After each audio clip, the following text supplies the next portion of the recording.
last few months. I'm one of the philanthropy officers. And the first thing I want to do is thank you all for being here, because let's face it, you could be still sleeping in bed, you could be having brunch at Pedals Cafe, you could be on a hike, but you decided to come here and learn about an organization that some of you may not have heard of before, called procon.org. So I want to congratulate you and thank you all for being here. There's a great expression, I use it a lot in my life, that says the map is not the territory.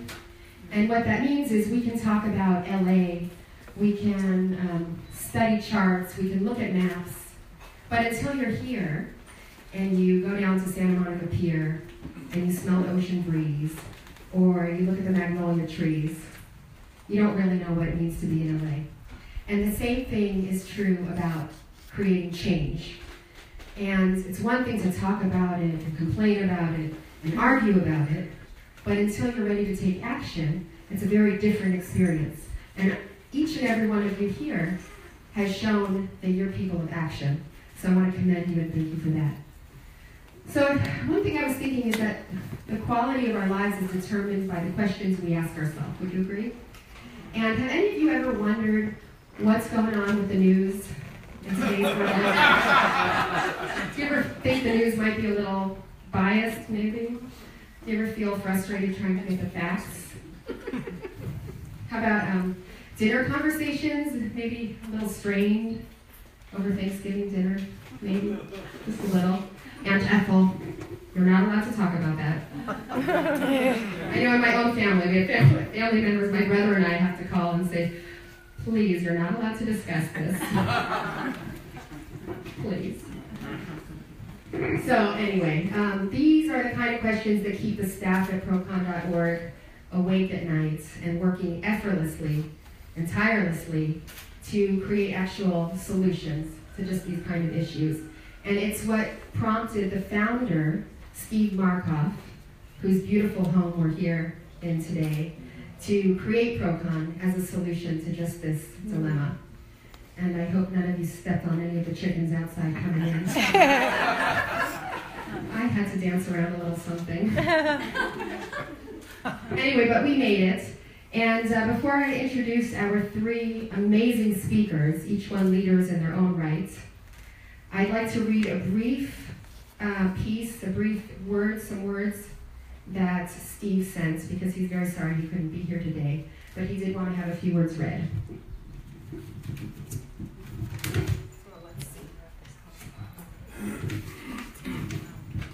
So this is from Steve.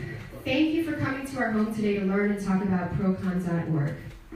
My wife, Yadwiga, and I are out of town on personal matters, and we're so sorry we could not be here in person to attend. As you may know, Yadwiga and I have believed for many years in facilitating people to think critically about issues. My personal view, and that of many others dealing with the mind and our thought processes, believe that one of the best ways to prompt people to think is by confusing them.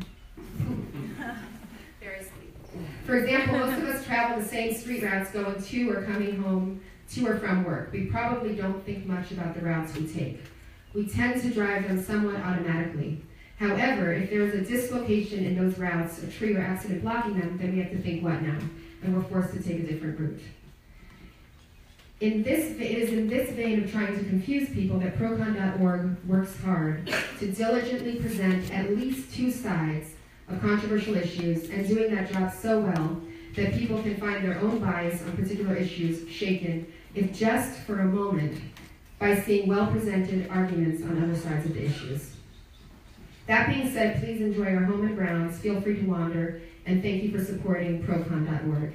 And I'd like to thank Steve and Yadwiga for having us all and hosting us in this beautiful home. So without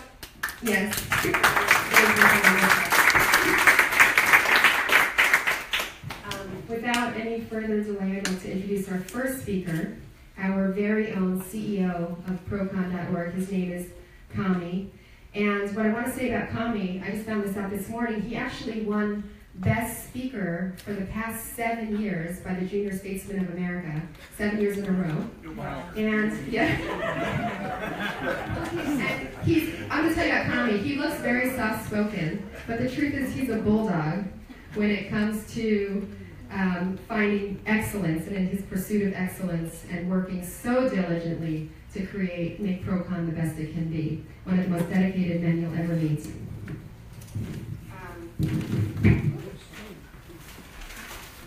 Get over here, paper. He has appeared in CBS, NBC, NPR, Associated Press, Reuters, CNN, dozens of other media outlets. He has spoken at numerous conferences across the country. Formerly chief editor at the Center for Entrepreneurial Leadership, and I could go on and on. So, Kami, I'd like to invite you. Thank you. Thank you, Luna. And honestly, folks, thanks to all of you. I mean, I don't do this on my Sundays typically. Go to somebody's house, walk past dinosaurs, to sit in their living room, look at the weird statuary and artwork, and to hear about controversial issues. This is an unusual thing for us all to be doing, myself included. And I just thank all of you for taking time out of your day to be here. Thank you for the introduction, Alana. It was very kind of you to say all those things about me. It's true, I've been in all those media, and it's true that I'm very committed to Procon, but I wanted to talk a little bit about the why, and I want to talk briefly. I'm not going to talk for more than 5 minutes. All of you are so interesting in your own rights. I feel like I don't deserve to be here any more than you do. So I'm really here just to tell you about Procon. So Procon exists because of something that we all feel viscerally in our homes, and we see in our Congress, we see in our local governments, state governments, federal governments, internationally, and it's a problem of partisanship. Partisanship is not necessarily awkward conversations with somebody. That has been happening since people have been able to communicate. But the nature of these unable to talk to one another has gotten to historic lows, historically terrible degree. At the Constitutional Convention, when our nation was being founded, someone asked Benjamin Franklin, Mr. Franklin, what type of government have you given us? And he said, a republic, if you can keep it. And the if you can keep it part seems awfully tenuous these days for different reasons. Whether you're on the left or the right, it just feels like people are disengaging from this democratic process and that we are not able to communicate with one another. We can't solve problems together. So I say it's historic lows because it feels that way, but it's honestly true. And I wanted to show you this. This is a study of party polarization. There's 2 lines, one representing the House and one representing the Senate. And it talks about the degree to which they vote the same. And you see in the 1870s where this chart began, this was immediately after the Civil War, where you would imagine, of course, we'd be very polarized. At that time, the parties tended to vote almost unanimously for their own legislation. So Democrats wouldn't cross lines, Republicans wouldn't cross lines. And over the course of time, into the 1920s, 30s, 40s, it was different. People were crossing party lines to vote for legislation.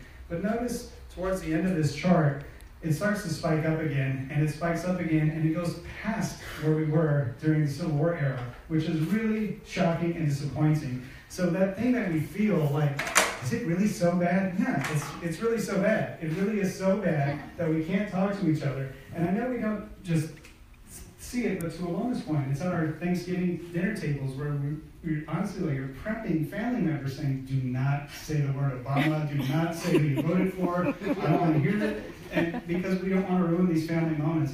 But and that might seem fun or funny, but the sad reality is we have to live in this country. And so I want to just share this. So my family, we were refugees from Iran. We left during the Iran-Iraq War. And we came to this country because we thought this was the best place on earth. And it is. But we don't want that to change. We want to be able to fight for what we thought this country was supposed to represent, where people can disagree without being disagreeable, where we can be civil with one another, we can have civil discourse, civil engagement, and not always see eye to eye. We can yell and argue at each other, but then we're going to go and have a beer afterwards, right? And that's how this is supposed to work. So I say all of that for the context of what Procon is. Procon is designed and uniquely geared to be able to address this issue of partisanship. The bottom line of what Procon does, and David Hughes, I think you said it so well, we are here to educate people on both sides of issues. Period. And why? Because no one else is doing it. That's the reason why. Nobody else is focused on presenting both sides of these controversial issues, and we are uniquely geared to do it. And when I say uniquely geared, it's because We have an in-house staff where content is curated in-house. This is not wiki anything. This is hard stuff. This is people with journalism backgrounds, reporters. These are people who can vet content multiple times, scrub it, clean it before it gets published. Our content goes through 7 rounds of scrubbing before it gets published. And then once it gets published, we have a large audience. How large? Last year we had 27 million readers. We have had over 140 million readers since we began. ProCon exists as a resource for students. We want future generations to be able to understand both sides of issues, weigh and consider differing opinions, not just say, oh, my dad says Obama's a bad guy, so he must be a bad guy, or my mom thinks we should have voted for Hillary, so that's what we should have done. No, question, consider, what about point and counterpoint? So ProCon, we also serve over 9,200 schools in all 50 states and 90 countries. You can click a button on our site and have the site translated into 100 different languages. As a for example, our site is used by the Israeli Knesset. We've been referenced 3 times by the Knesset. We've also been referenced by the government of the Palestinian Authority. What's especially cool is you can click a button and translate our site on the Israeli-Palestinian conflict into Hebrew and into Arabic. And I think that's awesome.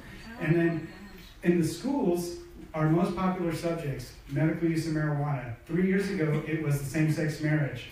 Before that, it was the death penalty, and all still in debate. We want to train people that if you hear this, there's counterpoint. We talk about teacher tenure, standardized testing. We talk about U.S. drone strikes overseas. Really important issues for people to understand what the heck is happening in our world, and they want to find a neutral source to do it. So that's the utilitarian aspects of ProCon. It's really a practical resource. It's free. There's no advertising. You don't have to register to use it. You just go there. Librarians are so confused when I say it's free. Yes, it's for you. It's for your students. It's for the teachers. We have sections for teachers to help them integrate it into curricula. We exist to serve the schools, we exist to serve the general public, we exist to serve the media, we exist to serve the policymakers at state legislative levels. We have been referenced now by over 40 different state governments. We've been referenced by 25 different international governments, including the United Nations and the European Union. We've been referenced by over 3,000 different media outlets now. We were listed as, and I am bragging, we were listed as a top 20 resource by the American Library Association. In the same bucket as Wikipedia and TED and Google, there's ProCon. I thought that was a tremendous honor. I think that's terrific. I know ProCon has a really terrific program. I know that the need for what we do is tremendous. I also know that our challenges are huge. Our society, our culture is not geared to train people to look and consider multiple points of view on different issues. So we have some educating to do, and we need to tell people, hey, this resource exists, why don't you use it? Why don't you use it? Say, hey, everybody, before you come over for Thanksgiving, why don't you spend 10 minutes looking at ProCon? We have Thanksgiving guides, we really do, so that people can train themselves. So this year, we are trying to come out of our shell. For the last 12 years, the Markovs have been more than generous. They've been primarily funding ProCon, and that's great, but that's not healthy. As a nonprofit organization, we need to stand on our own 2 feet. And so that's part of the reason we're here today. In October, I became CEO of the organization, immediately thinking fundraising, immediately thinking marketing, immediately thinking keep doing this great content, keep doing outreach. The timing is so right for us right now. And so what we're doing is trying to spread the word. And so part of what I'm asking everybody who's here today, if you've heard the message about ProCon, if you think this would be appealing to other people, tell them about it. If you are connected to people in the foundation world, tell them about ProCon. If you know people who say, boy, I think ProCon, you should do a website about marijuana legalization, or I think you should do a website about, does God exist? Or I don't know, whatever the issue is, we will consider doing a site about that, and if they want to help fund it, great. We're looking for more issues. We're looking for more reach into foundations. We're looking to get to more schools. We're looking to spread the word about ProCon as far and wide as we possibly can. So to that end, you'll see later this year we're having 4 events over at USC. We have 4 events at the very western edge of the Santa Monica Pier. These are public events. Please come down. We're going to be moderated debates on various public issues. We're going to be at the Junior Statesman Leadership Symposium in Sacramento. We're going to be at the Junior Statesman event here in Los Angeles at the Gene Bird Institute.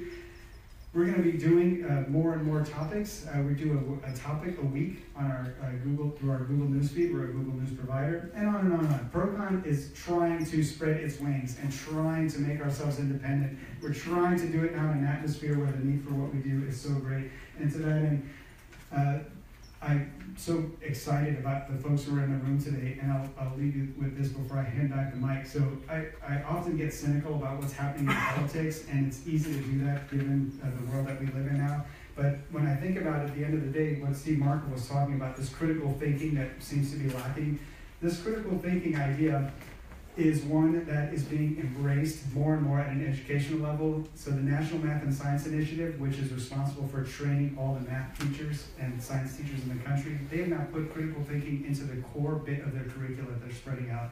So who else? National Council for Teachers in English, same thing. National Council for the Social Studies, same thing.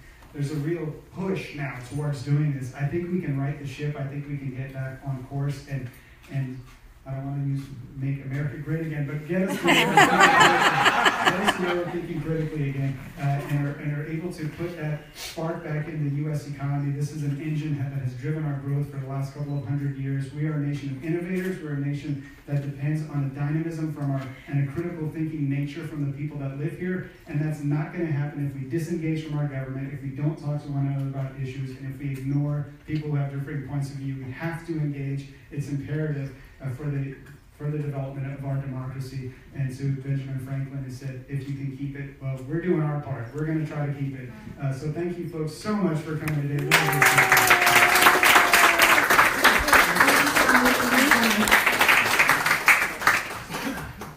Thank you for bringing up so many great points about all the great programs that ProCon does. The next speaker that I want to introduce is someone very special, very dear to my heart. And he is a true force of nature in the media world. It's Mr. David Suissa. Some of you may know him. He's the president of the Jewish Journal.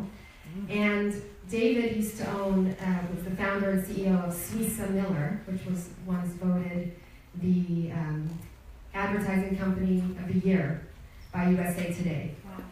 So David, what I love about having David speak is that he knows about the media. What better, how appropriate it is to have somebody in the media come and speak with us today. But also he understands this idea of presenting both sides of the issue, and it's something that he deals with on a daily basis. So David, thank you so much for coming. I'd like to invite you.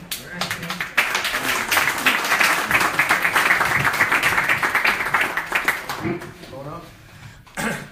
First of all, does God exist? I want to see that website. I know. Yes. Follow up on that.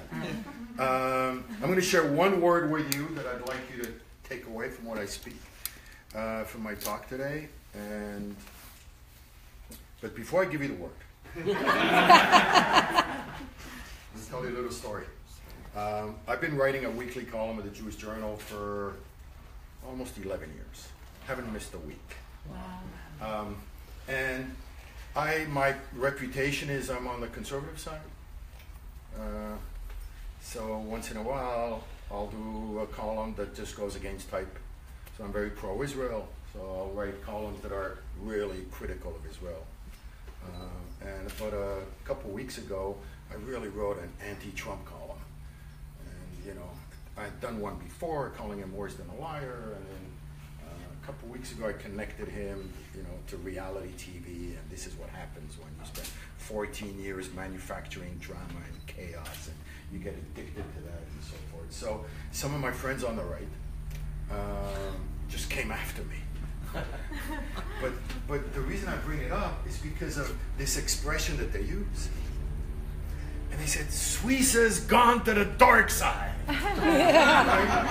They don't say, you know, David, you know, there's some other points you should consider, blah, blah, blah. I'm not sure I agree with you, and there's other point, blah, blah, blah. It's not, Suissa's gone to the dark side. So when I write a column that criticizes Israel, Suissa's gone to the dark side.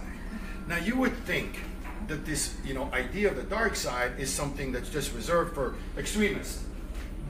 It turns out that it's not the case. So I work for a paper that's known as to be a very liberal paper.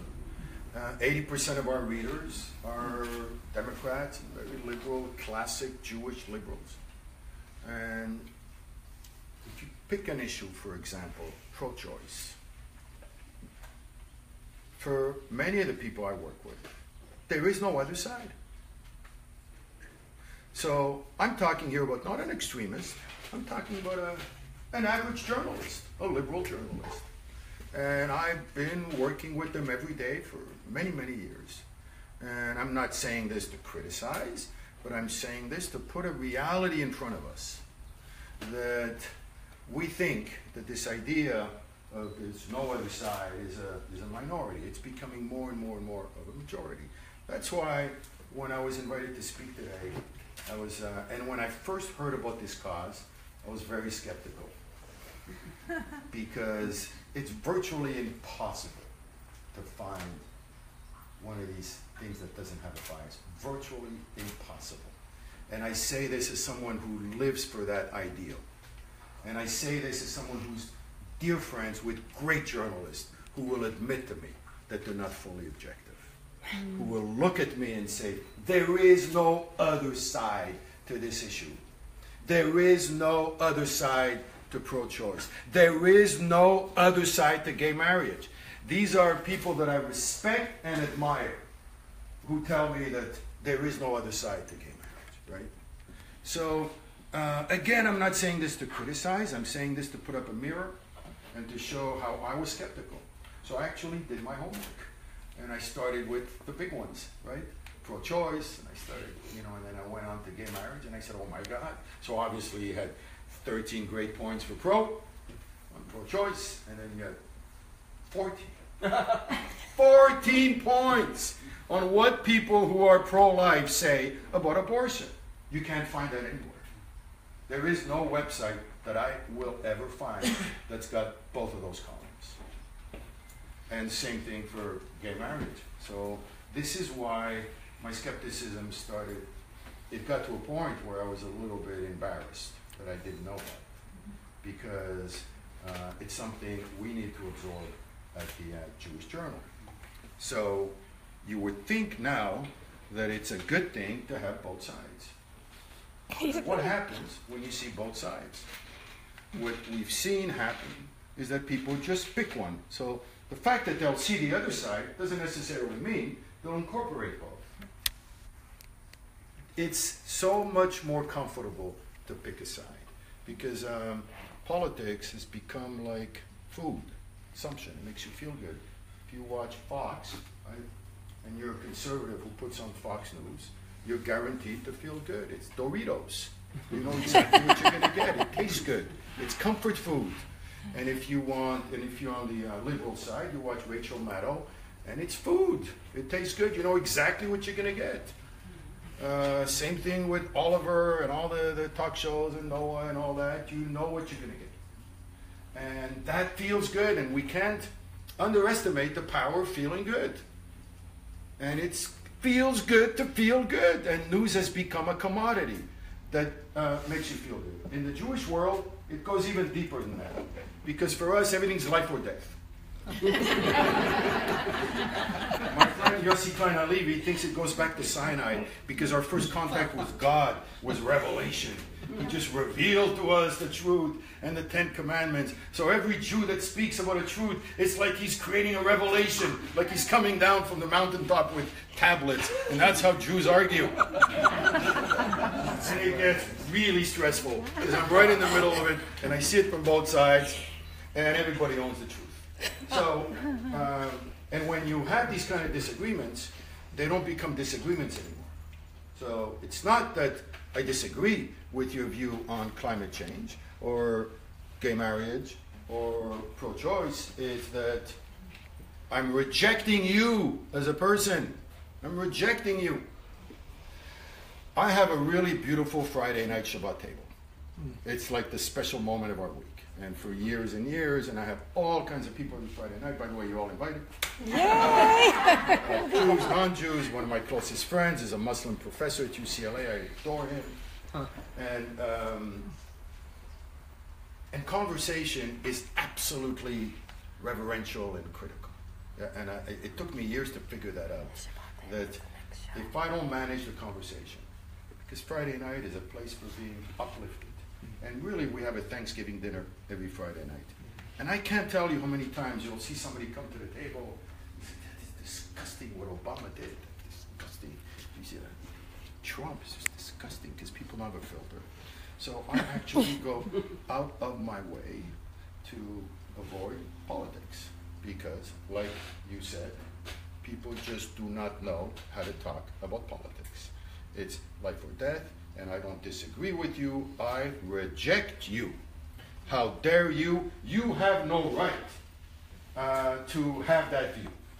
And that's when you know you're entering really dangerous territory. So I promised you one word, and I'm going to share it with you, but I'm still not ready to give it to you. Because we're going through a stage now with the Jewish Journal where we're trying to figure out where we want to go editorially. And so traditionally, you know, this is the model.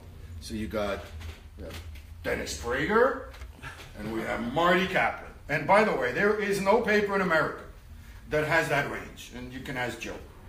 You know, as much as you try to have range at the LA Times, I don't think you can go further right, much further right than Dennis Prager, and I don't think you can go further left than Marty Kaplan. And they're there side by side.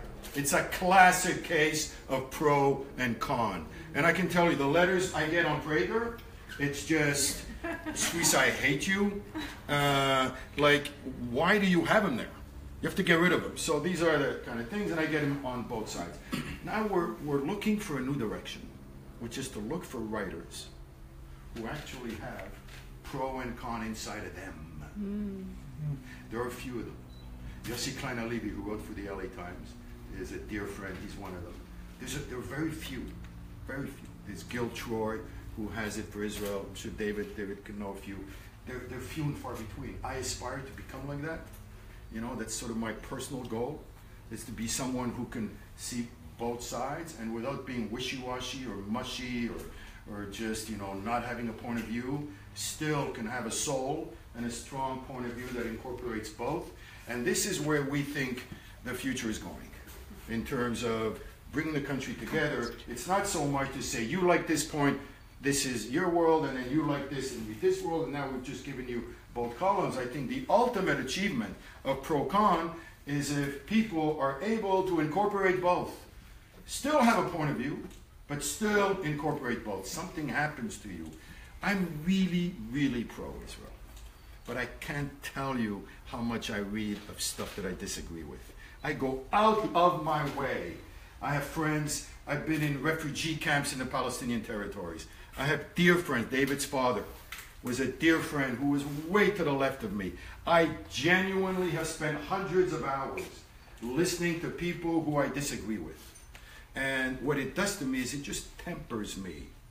So when I write a pro-Israel column, I am tempered. I don't do exclamation points. I'm tempered, and I like myself a lot better when I'm tempered. And if it wasn't for my dear friends on the left, I'd spin out of control. So I need them, and I crave them. And that's where we hope the world of conversation, discourse, and editorializing will go. So I will promise you the word, and I'll give it to you now. And I'll start with human attributes.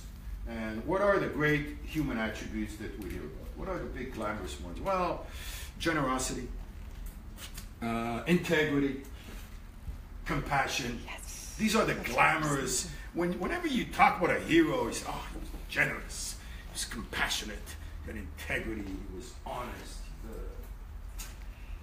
My favorite has nothing to do with any of those. My favorite is that little character trait that's at the end of the Thanksgiving table that no one ever talks about or mentions, and it's curiosity. Amen.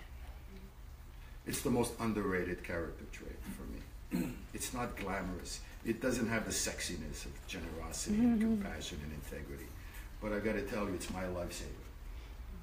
It's my dearest friend, is curiosity. But 3 weeks ago, I was rushing to a meeting on Pico Boulevard, and I saw a homeless woman.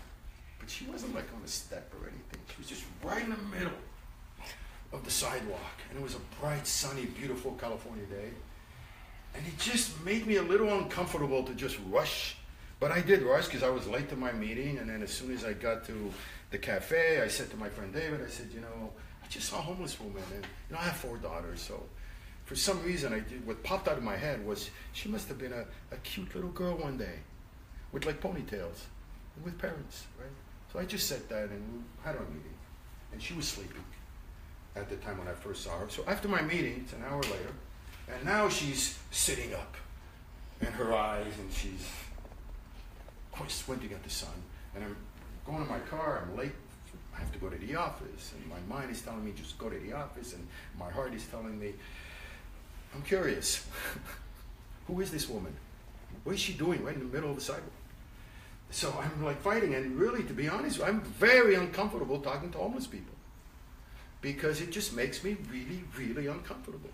And although I love finding stories for the Jewish Journal, there are plenty of great stories without having to feel that this acute awkwardness of speaking to a homeless person. So I just pulled out some money as my mind and my heart were arguing with each other, and I gave her some money, and then she looked at me in the eyes and said, "Oh, thank you." And something happened when she looked at me in the eyes. I saw her humanity, and she lit up my curiosity, Gene. And then I was just compelled to sit down and talk to her. Compelled. And it changed my life. For the past. Beautiful. Wow. We took her at 8. I've been seeing her almost every night. Her name is Natalie Levine. Literally, the past 3 weeks of my life have been consumed with saving this woman's life. She's in a motel now in Santa Monica. And it's a long, long story. You can read it in the Jewish Journal. I won't get into it. The point I'm bringing here is that my curiosity was lit up. More than my compassion, more than my generosity, more than my integrity, my curiosity. Who is this woman just sleeping right in the middle of the sidewalk? If it wasn't for my curiosity, I would not have sat down. So I promised you the word. That's the word. This organization, it's so good that I'm embarrassed that I didn't know about it until Ilona, my dear friend, brought it up. That's how good it is. I'm going to introduce it into the Jewish Journal. And I'll tell you another reason why it's so amazing, because it's not geared for fundraising. This is not how you raise a lot of money. You raise a lot of money by picking one side or the other. And 99% of every event that I go to has one side or the other. You're resisting, you're on this side or you're on that side, and that's how you build passion, and that's how you build intensity, and that's how you build a sense of crisis and a sense of urgency to help a cause. These are the toughest causes to raise money for, because there's no drama. There's no built-in drama in seeing both sides. So that's another reason why I wanted to come today, precisely because of the difficulty factor. There are very few causes like this, and I hope that lots of donors are going to rally to this cause, because it's not the obvious causes, but I think precisely because it's not an obvious cause, I think it's one of the most important ones. Thank you.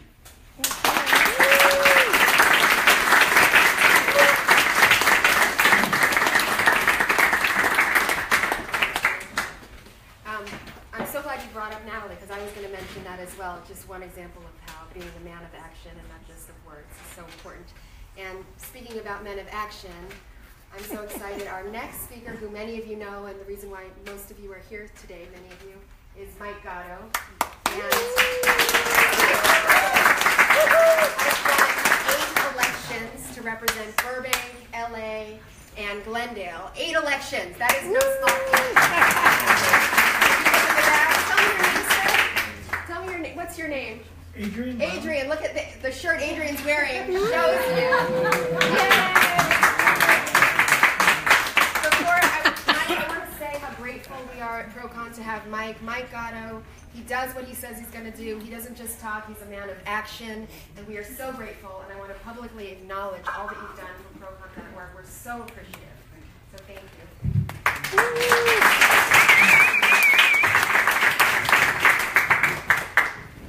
So I saw a lot of you laughing when David was talking about how Jewish folks argue. I was not laughing because I know how Italian folks argue. I feel your pain. So I'm going to start off with a story that I really debated whether or not to tell because it has to do with this event. When I sent out the invitations, I got an email back from a guy who was a friend of mine, or I thought he was a friend of mine, and he's a journalist. And he said, wow, what a great concept! I really, really want to get involved with this event, in this organization. And I said, great. I said, wonderful. Here's where you can find some more information. Here's who you can talk to. We're having a salon. Please feel free to get involved. Then it must have been just a few hours later. He called me back and he said, I looked at the website, and I gotta say, your post about I don't really remember the issue. I think it was oil drilling or something. Your post about oil drilling is full of crap. I said, well, how could it be full of crap? I mean, it's got the pro and the con. And he said, well, and again, I don't remember if it was the pro or the con. He said, well, that side, the one side is just not strong enough, and it doesn't have enough, stuff, and blah blah blah blah blah. And I said, well, how could you say this? And I read it. There's 15 points on each side. They're documented. They're cited to authorities, and he started yelling. I mean, he really went into it, and he said that this position on this one issue was not strong enough. And finally, I stopped him and I said, Justin, you are telling me that a organization that is nonpartisan and prides itself in being unbiased is not partisan and biased. And I think that shut him up for a minute. But folks, I mean, this is what's wrong with our society today. That story, which is 100% true, and which caused a lot of headache for the pro-con staff, because they started going at it with the pro-con staff as well, is what is wrong with our society today. There are people out there who really can't see, I don't think, they can't see the value in having multiple points of view. I ended up telling him, I said, you're totally missing the point of pro-con. The point of pro-con is not to tell people how to think. It's not to tell people that however you feel about oil drilling, that you're right or wrong. Pro-con is about giving people the tools to make the decisions themselves. And that is something that is very, very important to me, something that's hopefully very, very important to all of you. How many of you think we live in a post-fact world? Right? I mean, it's really depressing when you think about it. I know everybody out there, I saw you nodding when Connie was talking. We've had those conversations in the last couple of years where people just are so extreme and you just can't seem to get anywhere with them and you can't seem to find good information. I'll tell you that I was in office for 7 years, and I received, the Speaker's office actually tracks this for every member in office, and I received 58,790 emails every year. And it was the most in any state in California. I had a very activist district, a very engaged, intelligent district. And I'll tell you that I answered everyone. Sometimes we get 500 emails on one topic and we'd like the same reply, but we made a point of trying to engage people and actually answer every single one of them. And I'll tell you that it's always easier to not argue with kooks. It's always easier to have a discussion with someone who's well informed. I don't know if you've ever had a discussion with somebody who's not well informed, but it's really, really difficult because there's almost nothing you can say in that case to make that person understand your viewpoint. And so that's when I had this real sea change in my life, and that's where I had known about pro-con, but that's where I told myself that no matter what, I'm going to get more involved. I'm going to make sure that I cite them in my floor speeches, that I go to pro-con when I'm researching a bill, that I get involved in the organization maybe when I leave office, because I think that value of creating a more informed electorate is something that really just profoundly betters society. It really is something that it's not just about the Thanksgiving conversations, it's really about, as other speakers have noted, whether or not our republic stands or fails.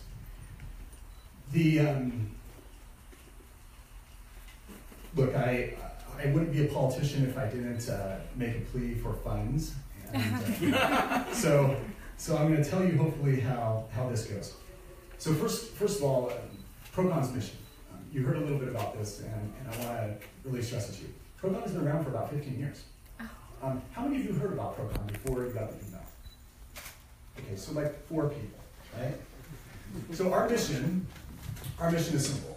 The world has gotten way more online. In the time that ProCon has existed, we've seen the rise of 2 websites. Everybody, well, who in the room has heard of Snopes? Right. Okay. So you know that when someone says an urban legend that somebody got murdered when they called a babysitter on the telephone or whatever the urban legend is, you can go on Snopes, you can type it in, and you know you can find out the truth. How many people have heard of PolitiFact?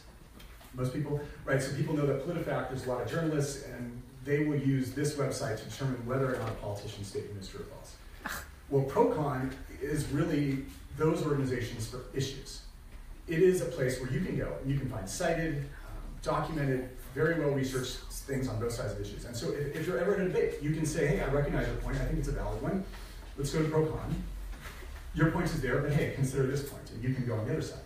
And our mission, our goal, and hopefully everybody in this room shares this, is to make ProCon a household name. Because it's really depressing to me that everybody's heard of Snopes, everybody's heard of PolitiFact, but ProCon, even though it has more hits every year than Time Magazine, more hits than Sports Illustrated, counting the swimsuit issue, but yet it is still not a household name, and that's something that we want to change. And folks, that's going to take outreach, that's going to take education, and it's going to take all of you becoming proselytizers. So I'm going to tell you a little anecdote, and then I'll make my plea. So first of all, there was a man, and he was driving around Costco on a Sunday, and he was desperately looking for a parking spot. And we've all been there. I don't shop at Costco, but most people I'm sure have been there. You're driving around on a Sunday and you're looking for a parking spot. And this guy could not find him.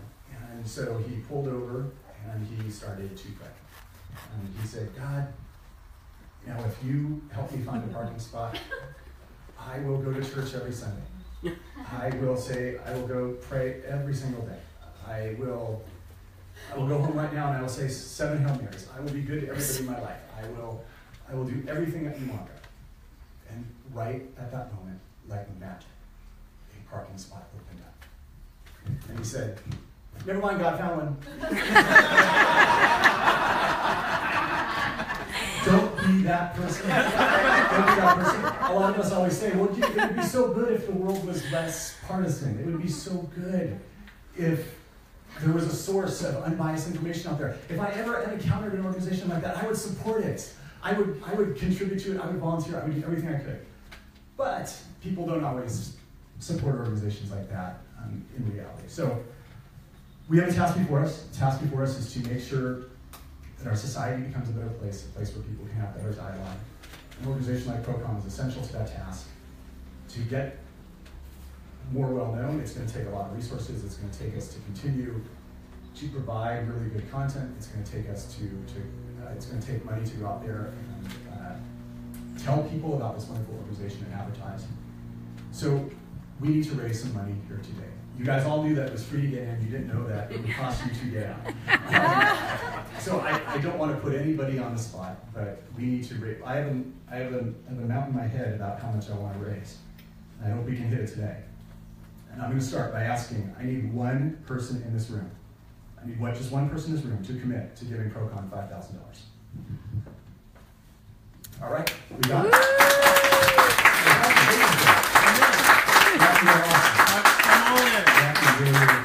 All in. Now, I need one person in this room to commit to giving $1,000. Got one? Okay, good. Perfect.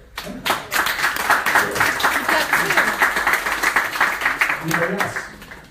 Anybody else? All right, well, you two are very, very much appreciated. Okay, $500. 5 people, $500? 5 people, $500. Do we have one person at $500? All right, I'll be there. All right, 2.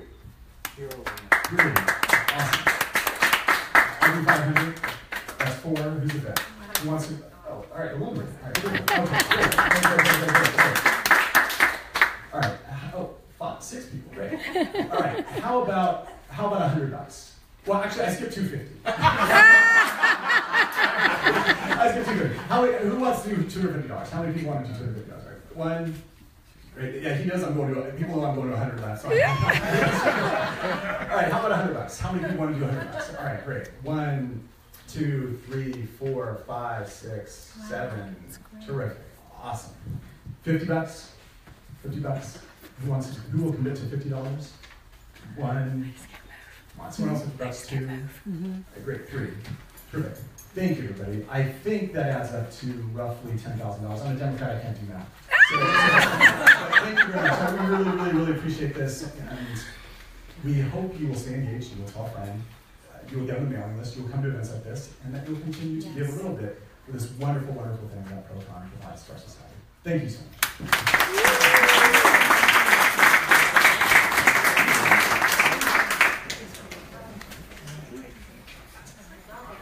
Can people donate on the website, or it's just Yes, stay? people Yeah. can- yes, thank you. Mike, no, come on. One quick thing. Yes. Folks, there was a lot of people on our host committee today. There was a lot of politicians involved. I just want to recognize that Assemblyman Richard Bloom, Assemblyman Al Muratsuchi, Congressman Ben Sherman, Howard and Karen Baldwin, and of course Mike Gatto. We're all on our honorary host committee. We have from one of the the Assembly offices, a special gift and presentation, and if it's okay, I want to. Yes. It's a great surprise, so I just want to make sure we get an opportunity to see this. Thank you. Hi everybody, I'm Scott Abrams, District Director for Congressman Brad Sherman.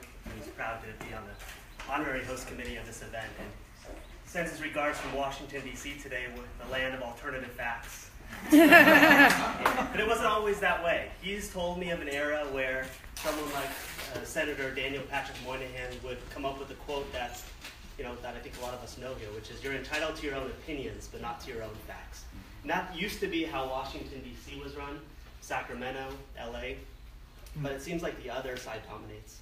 And that's why it's so important that Procon is doing what it's doing. You can go there, read on both sides of pro-choice, pro-life, Obamacare, Trump care. Is golf a sport?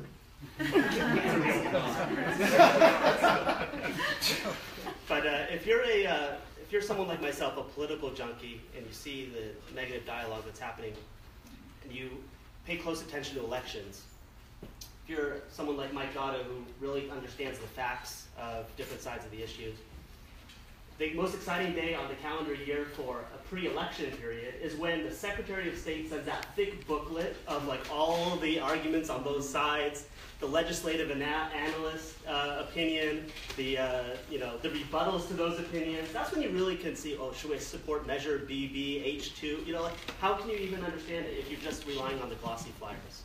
But that's just for elections. What about for the daily issue? What about the constantly evolving news? Well, Procon is that website. And this is a site that Brad Sherman's been aware of for a long time through his friendship with Steve Markoff. He was told about it from the very beginning, was excited about it, and continues to monitor its progress and growth. And so we just wanted to recognize that today. So on behalf of Congressman Brad Sherman, one of the special things he can do for an organization that is really strengthening our democracy, which is what Procon.org is doing, is to request one of the flags that's been flown over the Capitol in Washington, D.C. And today he sent me here with this flag flown over the Capitol on behalf of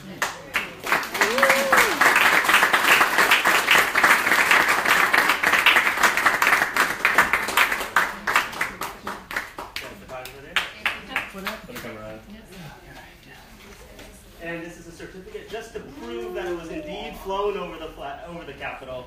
Procon.org. Again, congratulations.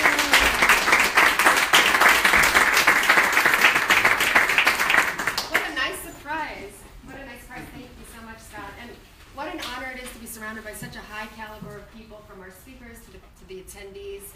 And as a thank you, we have gift bags on your way out. We hope that you'll take the gift bags. And if you want to make a donation, we accept donations online or by check, or we have some extra envelopes at the front. So if Jeannie didn't get to you, I know she's fast, but if she didn't get to you, then please know that we have them there. And again, I want to thank the Markoffs, and I want to thank all of you for joining us.